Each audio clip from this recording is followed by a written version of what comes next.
आप सबका स्वागत है बैंक यूट्यूब चैनल पर। आज जो यहाँ पे डिस्कस करने वाला है कि आईपीएस जो पीओ मेंस है उसके लिए जीए की प्रिपरेशन कैसे करनी चाहिए उसके लिए। ठीक है, तो आज इधर हम डिस्कस करेंगे, पूरा समझेंगे कि आपको किस तरह से तैयारी करनी चाहिए, डेली करनी चाहिए, वीकली करनी चाहिए, मंथली करनी चाहिए, इसके साथ कितने महीने करंट अफेयर्स पढ़ना चाहिए और कौन कौन से टॉपिक्स है जहाँ से ज़्यादा क्वेश्चन पूछे जाते हैं, वो सब कुछ जो है आपको इसी वीडियो में कवर होने वाला है। और आपको यहाँ ये वीडियो की जो स्ट्रैटेजी है ये देखने का आपको ये और भटकने की जरूरत नहीं है। तो बात करें कि आईपीएस जो पीओ होने वाला है, आईपीएस पीओ का जो मेंस का जो एग्जाम्स होने वाला है वो आपको मिलेगा 12 अक्टूबर को। आज का दिन कितना है जब मैं वीडियो बना रहा हूँ, वो आपको मिलेगा जून 18। आप कभी वीडियो देख रहे हो तो कुछ फर्क नहीं पड़ता, जून 18 मानते हैं। और एग्जाम कब है आपका? अक्टूबर 12 को है। टोटल आपके पास 116 दिन है। ठीक है, 116 दिन आपके पास टोटल है। अच्छा खासा डे है आपके पास दोनों चीज़ें करने के लिए। दोनों चीज़ें इन द सेंस कि प्रीलिम्स और मेंस दोनों को पढ़ने के लिए एक सफिशिएंट टाइम आपके पास अभी भी है। अगर किसी स्टूडेंट ने अभी भी तैयारी स्टार्ट नहीं की है तब भी वो जो है स्टार्ट करके आईपीएस पीओ 2025 निकाल सकता है। ठीक है, लेकिन एक सही स्ट्रैटेजी फॉलो करनी पड़ेगी तभी निकलेगा। ठीक है, तो पहले तो हम जीए के बारे में बात कर लेते हैं, फिर बाकी हम बात करें कैसे जो आपको प्रीलिम्स और मेंस इसको भी कवर करते हुए चलना है उसके बारे में। तो जीए में बात करें कि टोटल बैंकिंग एग्जाम्स में जीए टोटल 6 महीने का पढ़ना अनिवार्य रहता है। ठीक है, 6 महीने का पढ़ना जरूरी रहता है। तो 6 महीने का पढ़ना रहेगा। तो एग्जाम कब है आपका एग्जाम जो है वो अक्टूबर में मिलने वाला है। अगर आपका एग्जाम अक्टूबर में है इसका मतलब क्या हुआ कि आपको जो करंट अफेयर्स पढ़ना है अप्रैल से लेकर पढ़ते हुए जाना है। अप्रैल, मई, जून, जुलाई, अगस्त और सितंबर, ये टोटल 6 महीने का करंट अफेयर्स आपको अच्छे से पढ़ते हुए जाना है। ठीक है, जिन्होंने पहले से पढ़ते हुए आ रहे हैं उनको तो बेनिफिट होगा, उनको अब पढ़ने की जरूरत नहीं पड़ेगी ज़्यादा। लेकिन जिन्होंने नहीं पढ़ा अभी तक, स्टार्ट नहीं किया है, उनको जल्दी से जल्दी जो मंथली पीडीएफ रहती है वहाँ से मई और अप्रैल खत्म करना है। उसके बाद जो है जून, जुलाई, अगस्त, यहाँ से आपको डेली या वीकली फॉर्म में पढ़ना है। ठीक है, आपको क्या करना है? डेली या वीकली फॉर्म में पढ़ते हुए जाना है ये बाकी सारे मंथ्स में। अब ऐसा कोई रूल नहीं होता कि 6 महीने से करंट अफेयर्स आएगा। कभी कभी 8 महीने और कभी कभी 1 साल से भी आ जाता है, 12 महीने से करंट अफेयर्स आ जाता है। पर अभी आपको फोकस करना ज़्यादा 6 महीने में, क्योंकि ज़्यादा चांस होता है कि 6 महीने से करंट अफेयर्स आए और अच्छे खासे स्कोर हो जाते हैं। जो टॉपर्स होते हैं वो भी 6 महीने पढ़ के जाते हैं और वो अच्छा खासा स्कोर कर देता है। और पॉसिबल नहीं होता कि आप 12 महीने पढ़ के जाओ और आपको याद रहे, क्योंकि बैंक का एग्जाम है, ऐसे का एग्जाम नहीं है जहाँ से आपको ऊपर से क्वेश्चन पूछ दिया गया। बैंक का एग्जाम बहुत डीप में पूछा जाता है और वो डीप जो रहता है, कितना डीप में पढ़ना है, कितना डीप में नहीं पढ़ना, कौन से टॉपिक को डीप में पढ़ना है, अब हम उसको समझते हैं। देखिए, बैंकिंग के बारे में बात करें तो बैंकिंग में जो टॉपिक्स रहते हैं क्या रहता है? पहले तो एक मिनट, कुछ ज़्यादा खराब हो गया। पहले क्या रहता है? पहले रहता है बैंकिंग अवेयरनेस। ठीक है, पहले रहता है हमारा बैंकिंग अवेयरनेस। बैंकिंग अवेयरनेस भी 2 पार्ट में है, एक होता है हमारा स्टैटिक और एक होता है हमारा करंट। ठीक है, तो स्टैटिक के बारे में बात करें तो स्टैटिक के अंतर्गत जैसे कि आरबीआई कब बना था, एसबीआई कब बना था, उसके साथ आरबीआई के अंतर्गत जो चेक है ये सारे आते हैं, चेक, डिमांड ड्राफ्ट, ये सारे जो स्टैटिक करंट अफेयर्स है वो आते हैं। यहाँ से आपको हर साल 2 से 3 क्वेश्चन मिलेंगे हर एक एग्जाम्स में, जितने बैंकिंग एग्जाम्स हैं यहाँ से 2 से 3 क्वेश्चन और कभी कभी 1-2 क्वेश्चन आते हैं। और बात करें करंट बैंकिंग अवेयरनेस से, यहाँ से आपको सबसे ज़्यादा क्वेश्चन मिलते हैं। कोई भी बैंकिंग एग्जाम उठा लो, सबसे ज़्यादा क्वेश्चन यहीं से आते हैं। और बात करें आईपीएस पीयू की, तो यहाँ पे तो आप पिछले 2-3 साल का पेपर उठा लो जीए का स्पेशली, उसमें आपको जो है बैंकिंग अवेयरनेस से बहुत ज़्यादा क्वेश्चन मिलेंगे, भर भर के क्वेश्चन आते हैं। बात करें आरआरबी पीओ, यहाँ पे पूरा स्टडी चेंज हो जाता है, क्योंकि आरआरबी पीओ में जो है ना आपको टोटल 8 मंथ से लेकर 10 मंथ से क्वेश्चन पूछे जाते हैं। और वो ऐसा नहीं होता कि बैंकिंग में फोकस रहता है, वो कहीं से भी उल्टा पुल्टा क्वेश्चन कहीं से पूछा जाता है। लेकिन आईपीएस का ट्रेंड रहा है, ऐसा नहीं बोल रहा हूँ कि हर साल की तरह जो है इस बार भी ऐसे होगा, बट आईपीएस का ट्रेंड रहा है कि ज़्यादा से ज़्यादा चांस होता है कि बैंकिंग अवेयरनेस से ही क्वेश्चन आते हैं। तो इसलिए आपको बैंकिंग अवेयरनेस में ज़्यादा से ज़्यादा फोकस करते हुए चलना है। ठीक है, मैं एक बार सारे के सारे टॉपिक्स में आपको बता देता हूँ कौन कौन से टॉपिक जो है आपको ज़्यादा फोकस करते हुए चलना है बैंकिंग अवेयरनेस पे। जैसे कि बैंकिंग अवेयरनेस सबसे इंपॉर्टेंट क्या है? बैंकिंग अवेयरनेस में सबसे इंपॉर्टेंट है, आपको मिलेगा आरबीआई न्यूज़। आरबीआई न्यूज़ को ना पूरा डिटेल में पढ़ो, उसका जो गाइडलाइन है, जो भी गाइडलाइन इंट्रोड्यूस करता है आरबीआई, जो भी सर्कुलर रिलीज करता है, उसको पूरा डिटेल में पढ़ो, उसको कोई मत छोड़ो। ठीक है, तो आरबीआई का न्यूज़ जितने भी है उसको पढ़ना है। आरबीआई के बाद क्या आता है? सेबी का न्यूज़ आता है। ठीक है, तो सेबी का जो न्यूज़ होता है ना, वहाँ से देखोगे तो क्वेश्चंस बहुत कम बनते हैं। सेबी के न्यूज़ से क्वेश्चंस बहुत कम बनते हैं। इसका मतलब ये नहीं कि सेबी का न्यूज़ छोड़ देना है, और सेबी का न्यूज़ पढ़ना जरूर है, लेकिन ज़्यादा फोकस करना है आपको आरबीआई के न्यूज़ के ऊपर। मैं एक मिनट देख लेता हूँ कौन कौन से टॉपिक्स होते हैं, जो मेरा मंथली पीडीएफ है वहाँ से मैं देखते हुए जा रहा हूँ। 1 मिनट का टाइम दे देना। हाँ, आरबीआई न्यूज़ हो गया। उसके बाद आरबीआई की जो पेनल्टीज रहती है उसको भी डीप में पढ़ना है। आरबीआई न्यूज़ के अंतर्गत ही जो आरबीआई जो पेनल्टी लगाता है बैंक के ऊपर, उसको भी थोड़ा डीप में पढ़ना है। अब पेनल्टीज में भी ऐसे कोई नॉर्मल सरकारी बैंक के ऊपर लगा दिया था, उसको छोड़ देना इन द सेंस पढ़ना जरूरी है, लेकिन उसमें ज़्यादा फोकस करते हुए नहीं चलना। उसके बाद बात करें जैसे कि पीएसबी के ऊपर कभी पेनल्टी लगा दी, जैसे कि आईसीआईसी बैंक हो गया या एसबीआई बैंक हो गया, ठीक है, तो ये सब के ऊपर पेनल्टी लगाई, तो इनको एकदम अच्छे से याद रख लेना, इनके अमाउंट याद रखना, किस वजह से लगाया गया है, कौन से आर्टिकल के अंदर लगाया गया, ये सारा फोकस करते हुए चलना है, ठीक है। तो ये पेनल्टी की बात कर ली। अब बात करते हैं आरबीआई के अंदर लाइसेंस के ऊपर। तो आरबीआई किसी इंस्टीट्यूट को जो लाइसेंस देता है वो भी पढ़ना बहुत जरूरी है, उसको डीप में नहीं पढ़ना, उसको ऊपर से पढ़ोगे तब भी चल जाता है, ठीक है। अब नेक्स्ट देखिए, नेक्स्ट आता है सेबी न्यूज़ ना। तो सेबी न्यूज़ के बारे में आपको ऑलरेडी बता दिया कि सेबी न्यूज़ क्वेश्चंस बहुत कम पूछे जाते हैं आजकल, और जो भी पूछे जाते हैं वो बहुत ज़्यादा डिफिकल्ट पूछे जाते हैं कभी कभी, और ज़्यादा चांस होता है कि नहीं पूछे जाते हैं। प्रीवियस से उठा के देखोगे तब आपको पता लगेगा कि सेबी से कितना ज़्यादा न्यूज़ आते हैं, ठीक है। मैंने ट्राई करूँगा कि अगर मैं आपको दे पाऊँ कि जो सेबी के जो प्रीवियस ईयर क्वेश्चन है या आरबीआई के जो प्रीवियस ईयर क्वेश्चन है वो दे पाऊँ तो मैं आपको दे दूंगा। उसके बाद नेक्स्ट चलते हैं, नेक्स्ट पढ़ते हैं। नेक्स्ट आ रहा है हमारा जीडी प्रेडिक्शन। देखो यार, ये जीडी प्रेडिक्शन ना अभी से पढ़ते हुए मत जाओ, आपका एग्जाम अक्टूबर के महीने में है। तो अभी अगर बात कर लेते हैं कि एडीबी ने कोई जीडी प्रेडिक्शन की गई है, ठीक है, जीडीपी ग्रोथ प्रेडिक्शन की गई है, तो वो क्या पता कुछ 2 महीने बाद वापस एक जीडीपी प्रेडिक्शन कर दे। तो जो लेटेस्ट जो इन्फॉर्मेशन होता है ना उसको पढ़ना होता है, ना कि जो पुराना इन्फॉर्मेशन है उसको पढ़ना है। तो अभी पढ़ो मत जीडीपी प्रेडिक्शन, ये सब छोड़ते जाओ। लास्ट में जब एग्जाम आएगा तो एक ही बार में जितने जीडीपी प्रेडिक्शन है उसको एक बार में पढ़ लेना। इसको एक पढ़ने का तरीका भी है, इतने सारे ग्रोथ रेट होते हैं और याद रखना बहुत मुश्किल हो जाता है, तो इसका एक तरीका होता है पढ़ने का। कैसे, देखो, जैसे एडीबी ने मान लेते हैं कि 6.3% जो है जो जीडीपी ग्रोथ प्रेडिक्ट किया है फॉर फाइनेंशियल ईयर 2026।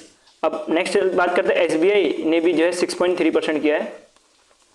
उसका वर्ल्ड बैंक के बारे में बात करें, वर्ल्ड बैंक ने जो है 6.5% किया है, ऐसा मान लेते हैं, ठीक है। तो आपको इसको कैसे याद रखना है, आपको ऐसे याद रखना है कि एडीबी जो है, उसके बाद एसबीआई लिख देना है, उसके बाद 6.3% लिखना है। उससे ज़्यादा बड़ा कौन सा है, वर्ल्ड बैंक का है, कितना है 6.5%।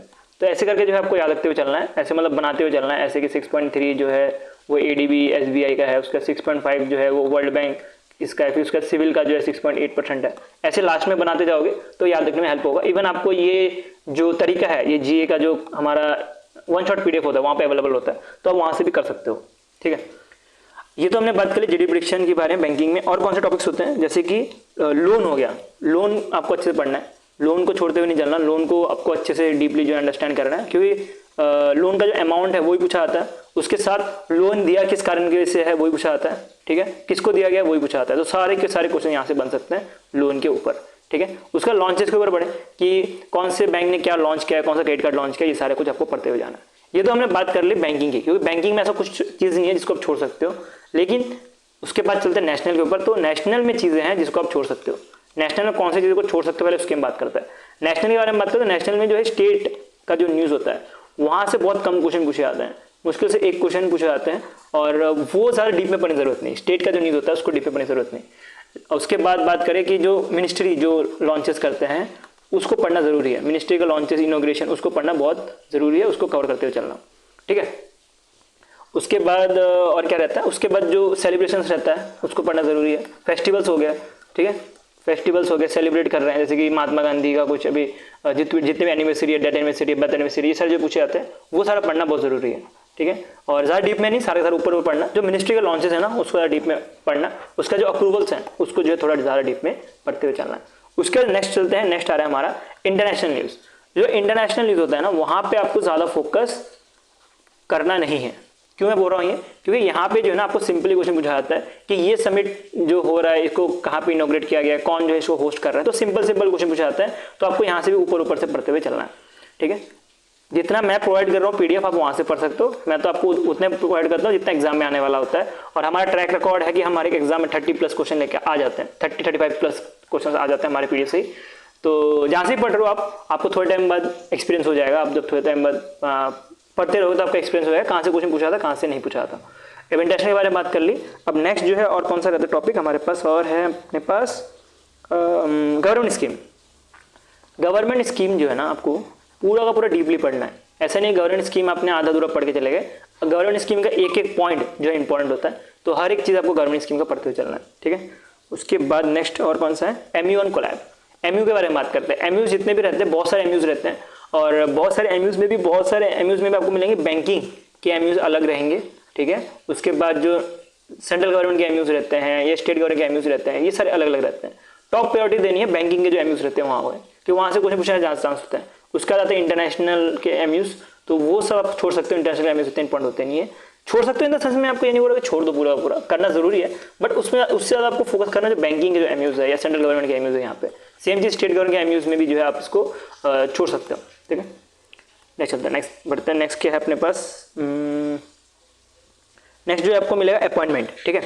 अपॉइंटमेंट के बारे में बात करें तो अपॉइंटमेंट अगर बैंक की तरफ से अपॉइंटमेंट हो रहा होगा, बैंक की तरफ से अपॉइंटमेंट हो रहा होगा तो आपको डेफिनेटली उसको अच्छे से पढ़ना है। उसके बाद अगर सेंट्रल गवर्नमेंट के अपॉइंटमेंट्स है उसको भी सही से पढ़ना है, ठीक है। इंटरनेशनल अपॉइंटमेंट्स है उसको भी सही से पढ़ना है। इंटरनेशनल अपॉइंटमेंट जैसे वर्ल्ड बैंक में किसको अपॉइंट कर दिया, या तो जो इंटरनेशनल फाइनेंशियल काउंसिल है उसके लिए अपॉइंट कर दिया गया, उसके बाद एडीबी में अपॉइंट कर दिया, तो ये सारे जो अपॉइंटमेंट्स होते हैं ये सारे इंपॉर्टेंट होते हैं। अब बात करते हैं एक और इंटरनेशनल अपॉइंटमेंट, जैसे कि किसी को पीएम अपॉइंट कर दिया, किसी को प्रेसिडेंट अपॉइंट कर दिया, तो यहाँ से क्वेश्चन बनने के चांसेस बहुत कम होते हैं, ठीक है। तो अगर पहली बार अगर पीएम बनाया गया हो, पहली फीमेल अगर पीएम बनाया गया हो तब इंपॉर्टेंट है, नहीं तो आप इसको भी छोड़ते हुए चल सकते हो। सेम चीज प्रेसिडेंट पे भी लागू होता है। और नेबरिंग कंट्रीज जैसे हमारे श्रीलंका हो गया, यहाँ पे अगर कोई अपॉइंट हो रहा होगा तो उसको जरूर पढ़ लेना, वो ज्यादा इंपॉर्टेंट बन जाता है अपॉइंटमेंट्स में। अब चलते हैं अवार्ड्स पर, ठीक है।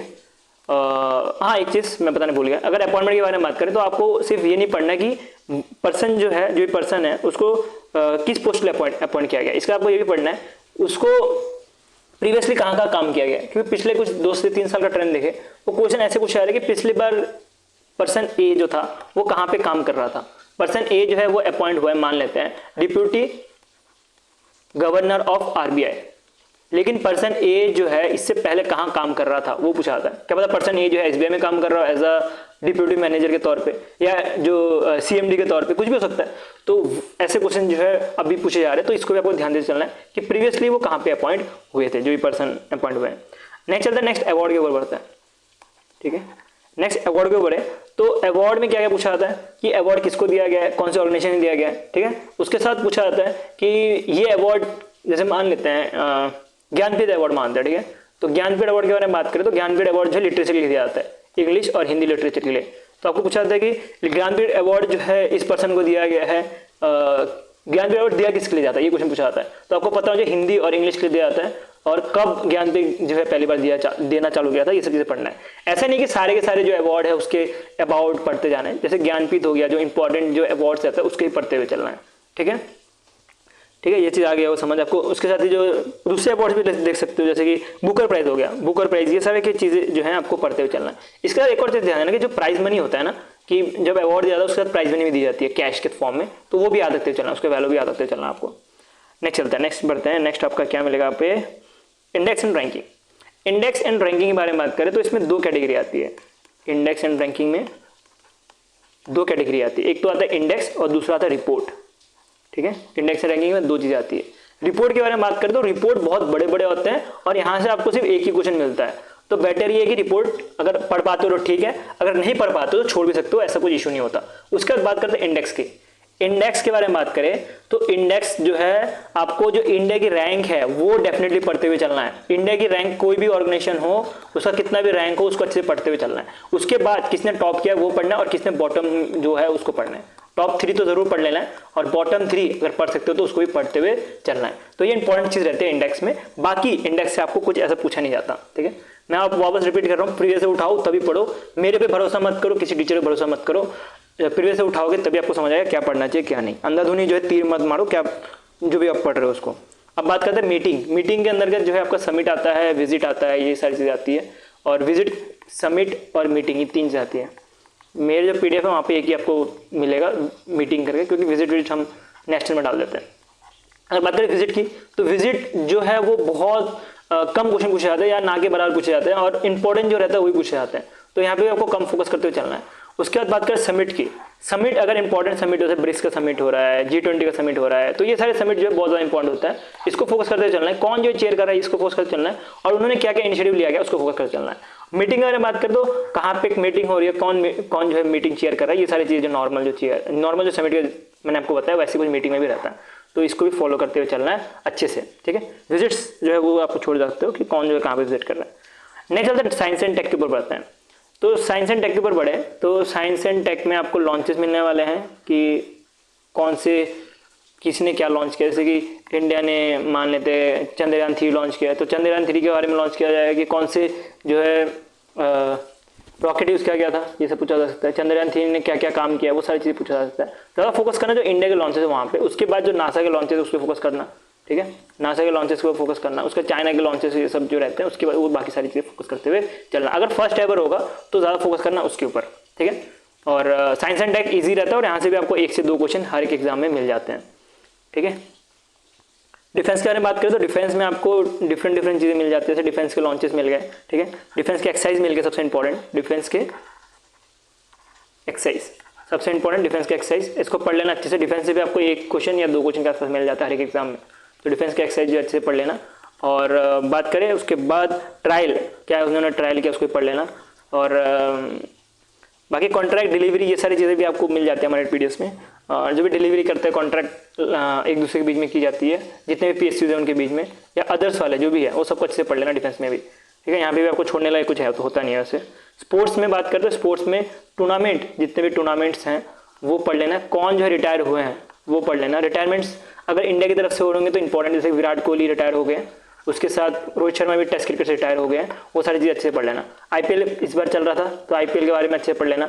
आईपीएल में कौन कितना अवार्ड मिला है, जो जीता है उसको कितना, किस किस को जो है ऑरेंज कैप मिला है, किस किस को जो है पर्पल कैप मिला है, ये सारी चीज़ें जो अच्छे से पढ़ लेना, ठीक है। तो हमने स्पोर्ट्स के बारे में बात कर ली। नेक्स्ट चलते हैं नेक्स्ट बुक्स। बुक्स में से भी देखोगे तो कभी तो 1 क्वेश्चन आता है और कभी आता भी नहीं है, ज़्यादा चांस होते हैं कि नहीं आता, 0 से 1 मान सकते हो। बुक्स में भी देखोगे तो बहुत सारे बुक्स के नाम हो जाते हैं, तो इंपॉर्टेंट ये है कि जो इंपॉर्टेंट बुक्स है उसको कवर करते चलो और एक बार पढ़ लो कि कौन जो है बुक लिखा है। पब्लिशर कभी नहीं पूछा था, पिछले मैं 4 साल से देख रहा हूँ, पब्लिशर से कभी क्वेश्चन नहीं पूछा था। पब्लिशर नहीं पढ़ोगे तभी चलेगा, लेकिन बुक का ऑथर कौन है, बुक का स्पेशलिटी क्या है, बुक किसके बारे में लिखा गया, वो चीज़ आपको पढ़ना बहुत जरूरी है, ठीक है। नेक्स्ट चलते हैं, नेक्स्ट आता है इंपॉर्टेंट डेज। इंपॉर्टेंट डेज में कभी क्वेश्चन नहीं आता, ठीक है। इंपॉर्टेंट डेज को आप छोड़ सकते हो कि बहुत हेक्टिक हो जाता है पढ़ना चीज़ें, और बेटर ये है कि अगर important day first ever important day हो तभी जो है पूछा जाता है, तो उसी को जो है ज़्यादा फोकस करते चलो। और इसको जो है मंथली में ही पढ़ना, ना ही डेली या ना ही वीकली में इसको पढ़ते हुए चलना है। उसके बाद और क्या रहता है, इंपॉर्टेंट डेज हो गया, उसके बाद ओबिचरीज को भी जो है लास्ट में जो मंथली पीडीएफ रहता है वहाँ से पढ़ना और एक बार में गो थ्रू करना और ज़्यादा डीप में मत जाना इसमें, ठीक है।